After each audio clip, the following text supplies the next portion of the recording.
Eu expliquei também, né? O Riso levantou e tá dando uns like bom esse tweet aí, viu? Tá, né? É, ó, já, acho que passou de... É 2.000? Acho que não... Vamos ver se ele deu. É, tá com 2.000 likes, tá? Que é a sequência do jogo, tá? Tirando todo o juridiquês da frente, o que rolou com o IOF. Vamos lá. Governo precisa de dinheiro. Congresso cortou o barato dele. Em pânico para diminuir preju, o governo pede ajuda ao STF. Xandão tenta conciliar em favor do governo. Não rola. Governo avisa que vai dar merda. Xandão caneta qualquer coisa em favor do governo. Líderes da Câmara e Senado se mostraram indignados com o desrespeito às instituições. Aí vem, Dino vai lembrar-os do orçamento secreto e dos problemas pessoais. Líderes da Câmara e Senado voltam ao batente para cuidar de qualquer outra coisa em nome de um Brasil que vai pra frente sem extremos. Mercados ficam com cara de... Centrão se adapta. Você paga o IOF e o Boulos comemora. É mais ou menos esse o roteiro do jogo. E é o roteiro do jogo. E aí tem muita gente cobrando. Ah, mas vamos fazer o quê? Vamos fazer o quê? E assim, não tem uma resposta fácil. O que nós vamos fazer? Esse ato que o Alexandre de Moraes cometeu é um ato de força. O ato do Alexandre de Moraes é uma violência institucional. É um ato de força. E se é um ato de força e é uma violência institucional, assim, não vai ser, isso está juridicamente errado que isso vai ser resolvido. Teve uma vez, eu dou esse exemplo sempre, que o ministro Marco Aurélio, acho que de maneira monocrática, mandou afastar o Renan Calheiros da presidência do Senado, ano de 2016, final de 2016. Sim, lembro perfeitamente. O Renan Calheiros, que hoje é parte desse mesmo bloco que tá com o STF, né, o bloco PT, Centrão STF, avisou, não vou sair, eu vou descumprir. O Senado é soberano, a mesa diretora do Senado não reconhece a decisão do STF e problema de vocês. Aí você teve um impasse institucional e a decisão ali do Marco Aurélio simplesmente deixou de existir. Toda vez que o STF truca, os demais poderes abaixam a cabeça. Veja, eu tenho um julgamento do partido aí, eu tenho que ser cuidadoso nas coisas que eu falo, mas definitivamente o Congresso não pode ver uma prerrogativa própria que foi utilizada dentro da Constituição ser derrubada porque sim. Agora, vocês acreditam que Hugo Mota... Eu até fiz um tweet sobre isso. Aí sim, quando o riso começa a ficar afiado, aí a live começa a ir bem. Imagine que a resposta de Alexandre de Moraes deve se iniciar com Hugo Mota, de Patos, na Paraíba, cidade em que seu pai administra suas emendas estranhas, que a Infraero faz propaganda, mesmo sem ter aeroporto, e em cujo gabinete descobriram ontem 3 funcionários fantasmas. Esse cara, cheio de cadáver no armário, esse cara que pratica a política mais velha do mundo, esse cara que defende o interesse da turma do orçamento secreto no Congresso, esse cara não tem condições de peitar o STF. O Dino vira, então, meu querido, acho que vai sair outro despacho aqui sobre orçamento secreto. E sabe o que vai rolar? Os vagabundos do Congresso Nacional ao lado do Hugo Mota falaram, dane-se o IOF, para de brigar por besteira, a gente nem liga pra isso aqui de IOF. São os otários que vão pagar lá. Dá o IOF aí pro governo. Não mexe na minha emenda. Que ninguém liga.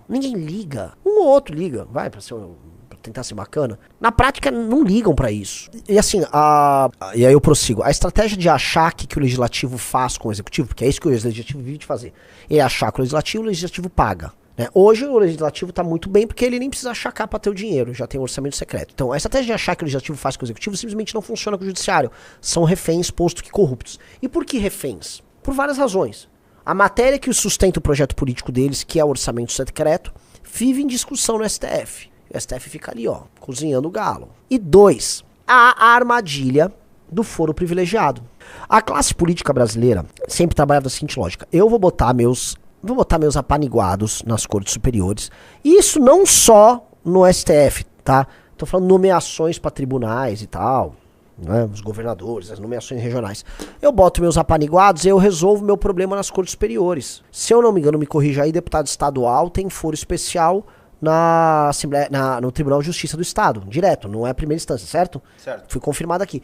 E deputados, senadores no STF. Então era uma maneira assim, ó, ninguém fica me atacando. Na época, quando foi colocado o foro privilegiado, como havia, vamos dizer, a consequência da ditadura militar e a ideia de que parlamentares poderiam ter seu direito à atividade política sendo obstado por juízes regionais ligados a alguma força oligárquica, então foi celebrado o foro privilegiado como uma forma de proteção à democracia. E naturalmente era uma forma de proteção à impunidade.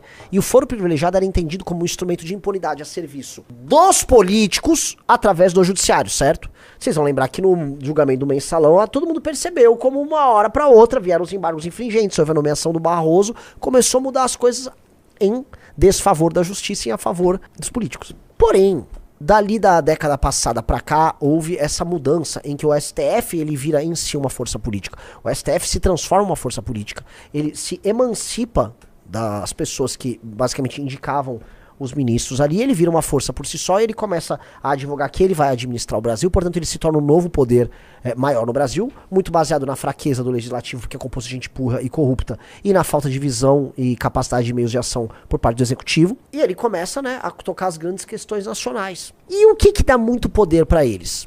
O foro privilegiado, porque a capacidade de investigação é da PGR, Procuradoria-Geral da República, que em geral é apontada em acordo com membros do STF, e o julgamento, quem julga os políticos são ministros da Suprema Corte.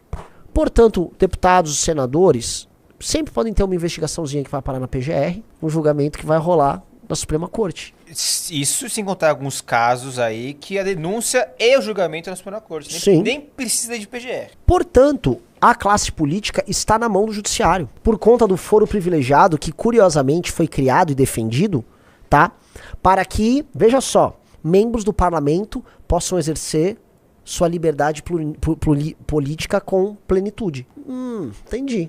Eles estão exercendo? Eles estão na mão da Suprema Corte. Mas lógico, eles são corruptos também. A Suprema Corte ela tem uma facilidade muito grande em jogar esse jogo, porque assim, ela tá enfrentando, era o Arthur Lira, é o Alcolumbre, é o Hugo Mota. Por quê? Porque o legislativo é um pardieiro. E por que é um pardieiro? Porque é um bando de corrupto que compra voto.